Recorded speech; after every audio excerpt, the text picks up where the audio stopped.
នៅថ្ងៃទី14ខែមិថុនាឆ្នាំ2025ខាងមុខនេះកម្ពុជានឹងបន្តចូលរួមតាមរយៈក្របខ័ណ្ឌទ្វេភាគីដែលមានស្រាប់ហើយនឹងធ្វើជាម្ចាស់ផ្ទះនៃកិច្ចប្រជុំបន្ទាប់នៃគណៈកម្មការចម្រុះស្តីពីការបបង្គោលព្រំដែនគោក JBC នៅរាជធានីភ្នំពេញទោះជាយ៉ាងនេះក្តីរដ្ឋាភិបាលកម្ពុជាអះអាងថាបញ្ហាព្រំដែននៅតែបន្តបញ្ជូនទៅកាន់ ICJ ដោយមិនត្រូវបានដាក់បញ្ចូលក្នុងរបៀបវិរៈនៃសម័យប្រជុំ JBC នោះទេនេះបញ្យងតាមសេចក្តីប្រកាសរបស់រដ្ឋាភិបាលកម្ពុជានៅថ្ងៃទី4ខែមិថុនាឆ្នាំ2025យោងតាមសេចក្តីប្រកាសបានឲ្យដឹងថាកន្លងមកកម្ពុជាបានអនុវត្តយ៉ាងខ្ជាប់ខ្ជួននូវគោលនយោបាយការបរទេសដែលចាក់ឫសក្នុងសន្តិភាពមិត្តភាពនិងកិច្ចសហប្រតិបត្តិការក្នុងចំណោមប្រជាជាតិនានាជាពិសេសជាមួយប្រទេសជិតខាងខណៈពេលដែលដំណើរការនេះមិនមានបញ្ហាប្រឈមនោះទេកម្ពុជាបានផ្ដល់អាទិភាពដល់ការដោះស្រាយដោយសន្តិវិធីនៃបញ្ហាព្រំដែនទោះបីជាប្រឈមមុខនឹងភាពតានតឹងម្ដងម្កាលនិងការបាត់បង់អាយុជីវិតដ៏គួរឲ្យសោកស្ដាយក្នុងចំណោមទាហានដ៏អង់អាចរបស់កម្ពុជាដែលជួយជើងការពីអធិបតេយ្យភាពជាតិនិងមរណភាពទឹកដី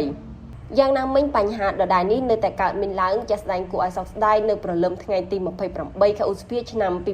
2025មានករណីប្រដាប់អាវុធមួយបានកើតឡើងនៅពេលដែលកងកម្លាំងយោធាថៃបានបើកការបាញ់ប្រហារមកលើទីតាំងកងទ័ពកម្ពុជាក្នុងភូមិដែលចូលមរកតឃុំមរកតស្រុកចំខ្សានខេត្តព្រះវិហារដែលជាតំបន់ដែលគេទទួលស្គាល់ថាជាប៉ុស្តិ៍យោធាកម្ពុជា